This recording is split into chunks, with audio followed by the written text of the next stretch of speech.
In this video, we will show you how Subway operates on the subjects investigative abilities, organizational behavior, business law, ethics, and economics.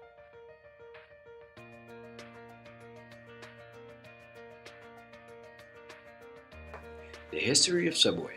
Subway first started when Fred DeLuca opened a sandwich shop to earn money so he could pay for his education. The first store opened in Bridgeport, Connecticut. He set a goal to open 32 stores in 10 years, and he learned how to run a business operating with a high-quality product, excellent service, low costs, and great locations. It turned out to be a success, since Subway is now located all over the world. This is also why we chose Subway, because it grew so fast into a successful company, and we wanted to investigate how to maintain this success.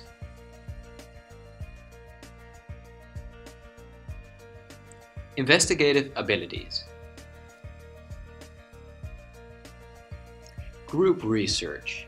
For investigation, we used an inductive research method. We collected data before the theory was formed. We started with brainstorming and mind mapping in order to gather our information on the subject and find out which types of customers there are at Subway. This was important for us to continue with our investigation of the company. The information we found during these two research methods was used in our further investigation on the company and helped us decide what other research methods we should use.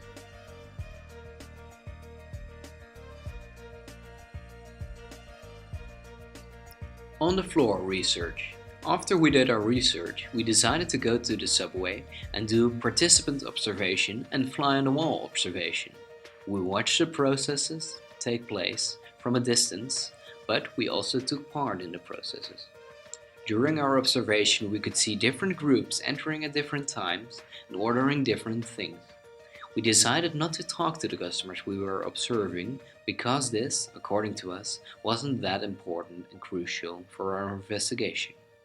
We just wanted to see how people act at Subway and if different people, different ages, different genders, would order different things.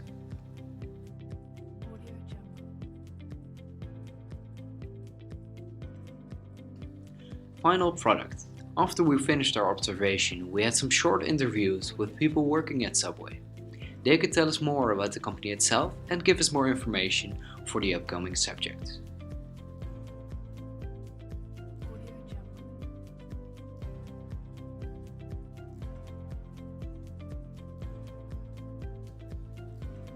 Organizational behavior. First, theory. Scientific management, Taylorism. Subway, being a QSR, quick service restaurant, follows scientific management in order to succeed in quick service. In summary, Subway managers focus mainly on 4 objectives. 1. Increasing output. 2. Eliminating waiting time. 3. Managerial controls. 4. Predictability of the quality of products and services. In scientific management, the work process is divided into small, simple, and standardized tasks, which can be easily analyzed and taught even to less skilled people. In practice, you can see all the employees adopting Taylorism as each and every one has their own task. There's a specified amount of ingredients to put on the breads, a specified method for cutting the breads, and so on. You can see all the people at any time of the day at a Subway restaurant working together, all depending to one another and knowing what their exact task is. This results from training that all employees must go through. By adopting a Taylorism, Subway can achieve the same quality every day and monitor and control everything precisely by increasing production. Second theory. Goleman's democratic and coaching leadership. There is a continuous challenge between employees to succeed through teamwork, against shared goals and benchmarks, and to be accountable for their actions. Subway requires all employees throughout the Subway system to adhere to ethical principles and employment standards to ensure that all workers at its corporate headquarters, regional offices are valued, treated fairly, and with respect. Subway's restaurant franchise model empowers individuals to own their own businesses, creates job opportunities, and stimulates economic development in local communities worldwide. According to organizational behavior sources, it could be mentioned that this kind of leadership is connected to Goleman's leadership styles. More specifically, democratic and coaching. Democratic because the leader forges consensus and he or she tries to collaborate and bond the team by implementing team building. That relates to the fact that they challenge each other to succeed through teamwork. Moreover, coaching is related to Subway's leadership style because, according to Goleman's, managers try to develop people by advising, directing, instructing, and educating people. In other words, by being coaching leaders. Last but not least, leaders show empathy and have self-awareness. This again relates to the fact that they value their workers, treat them fairly and with respect. Third theory, motivators and hygiene theory. Taylor's approach to job design appears logical and efficient, but it creates jobs that do not stimulate motivation or improve in performance. Subway managers, by adopting this kind of leadership, have a simplified view of human motivation regarding lower-level employees as coin-operated and arguing that the rewards for working as instructed should be financial. However, it is true that Taylor's methods are more likely to encourage absenteeism and sabotage instead of commitment and flexibility.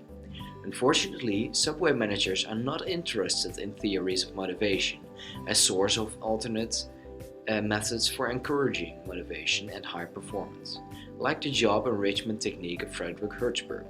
The two-factor theory of motivation consists of two factors, motivation factors and hygiene factors.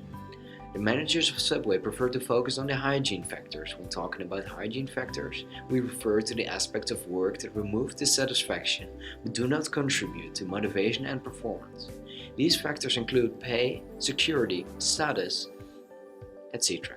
Although it should be mentioned that according to Hertzberg, improvement in the hygiene factors will remove dissatisfaction but will not increase motivation and performance. Fourth theory, diversity. For Subway, people are the most perishable asset.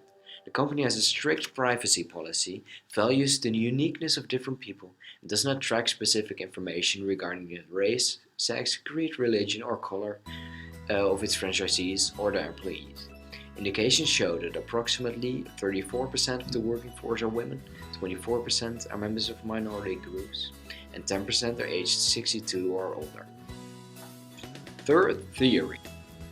Now we will be talking about business law. Trademark on footlong. Subway's trademark application for footlong has yet to be approved by the federal government.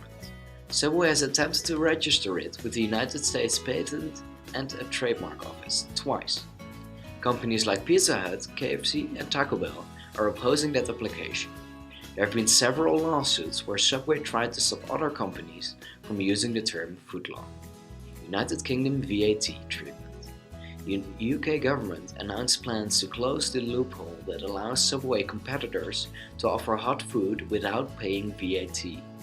This legislation was expected to come into force from October 2012 onward, but the government withdrew plans to charge VAT on originally hot food being allowed to cool naturally.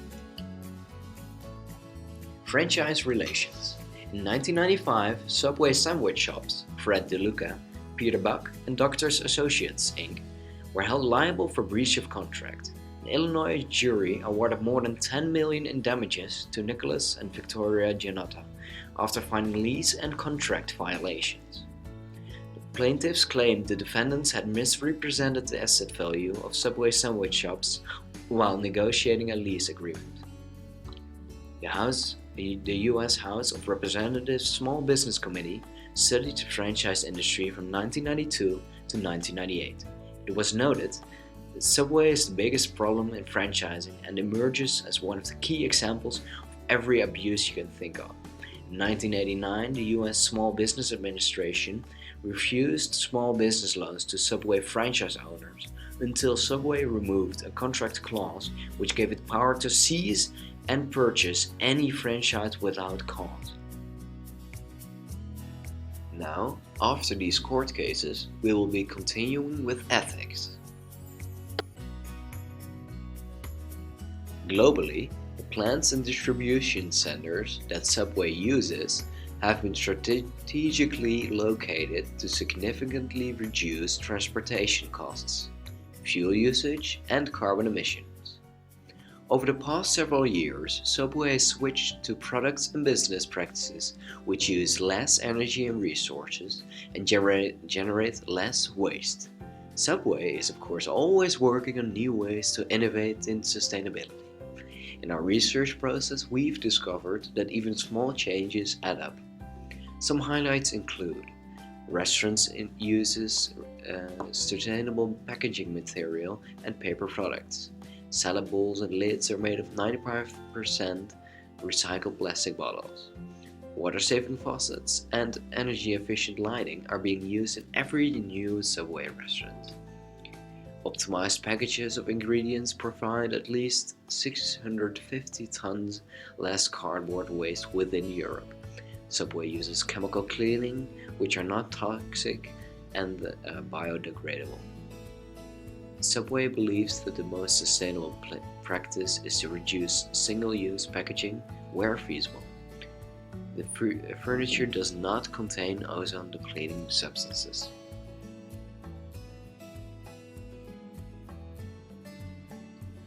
Sustainable procurement.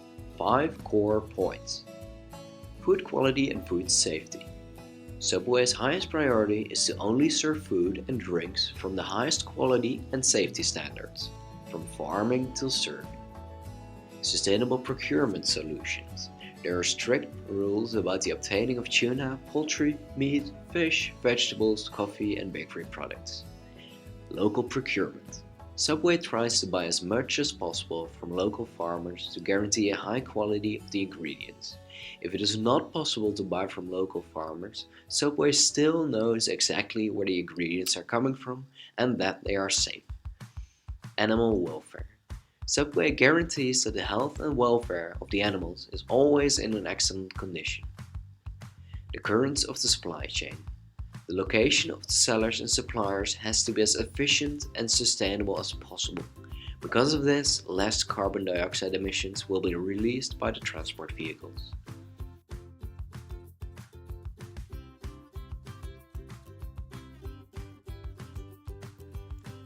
In Europe, Subway contributes, among others, to these charities: Feed the Children, Artsen zonder Grenzen, Susan G. Komen, For the Cure, UNICEF, Save the Children, Make-A-Wish Foundation.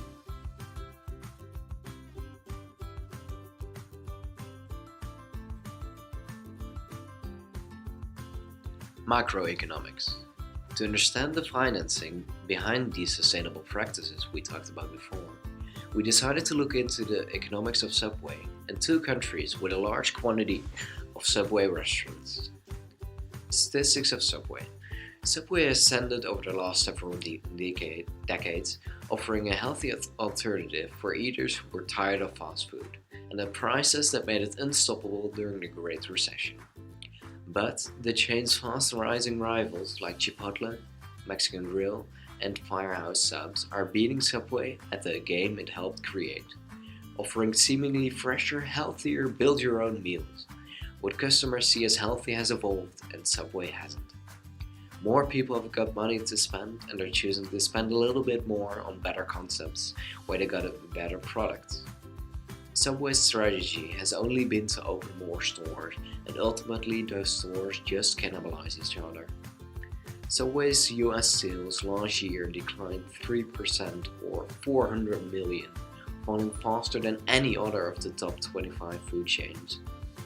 The average Subway sold 437,000 worth of subs, sodas and cookies last year, the smallest haul in half a decade. Cost pressures on franchise owners have little direct effect at Subway headquarters. Franchisees have to pay the corporate office a 15,000 startup franchise fee plus a 12% weekly cut of all revenues, no matter how well the business is doing.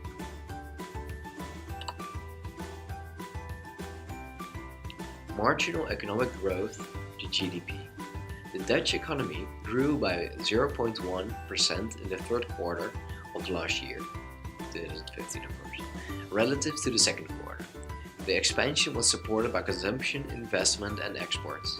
The economy has shown growth for the sixth consecutive quarter. Initially, growth has accelerated, but over the last 2 quarters, the growth rate slowed down and now appears to go through a period of consolidation. Currently, the economy is performing above the pre-recession level. The Dutch government tries to create a business-friendly climate in the Netherlands by adapting the governmental expenditure and taxation, as you can see on these graphs.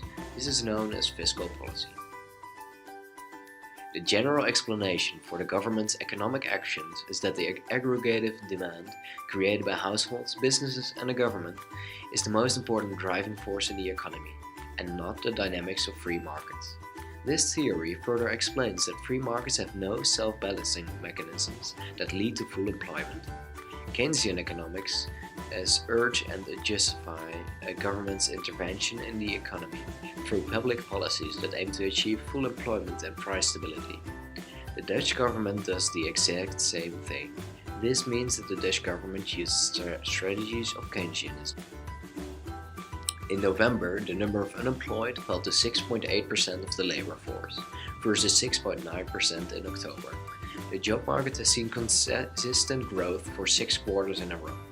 Over this period, the number of jobs rose by 150,000.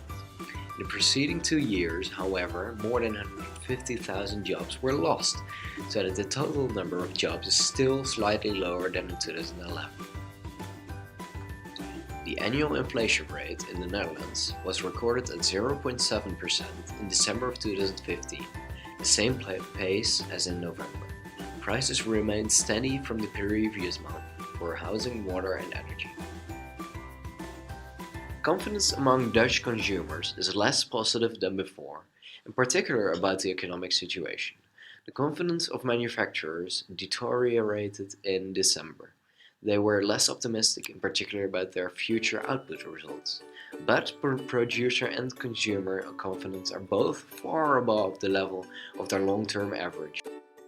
Preview. Let's compare the Dutch economy with the economy of the country where Subway was founded.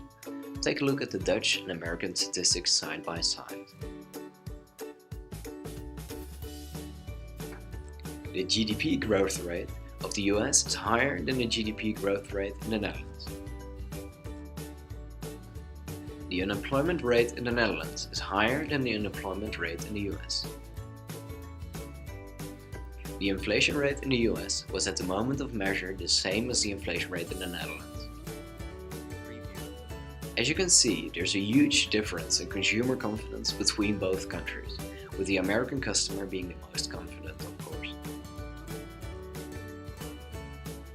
Business confidence in the US is also higher than the business confidence in the Netherlands. When taking all these factors in consideration, one will notice that the American economy is doing a bit better than the Dutch economy. Even though the US sales declined 3% last year, a conclusion can be made that a Subway in the US could do better than a Subway in the Netherlands. Conclusion. Having this insight into the Subway company, a conclusion can be drawn. In a few words, as we have seen throughout the video, Subway relates to many different theories of investigative abilities, organizational behavior, business law and ethics, and economics. The company shows us that it is possible to match theory and what we have learned at school and books with practice. Indeed, after researching Subway, we can conclude that Subway is an international and recognized company that uses a lot of standardized work in order to get to their objectives. Furthermore, Subway is more and more involved in the implementation of sustainable development within the restaurants and the triple bottom line. As we noticed, in order for a company to be successful internationally, it has to find the right balance between all of these departments and be responsible in all of the fields mentioned. We, from Group 2 HM-07, Hope that you have enjoyed watching this video. Thank you for watching and we wish you a pleasant day.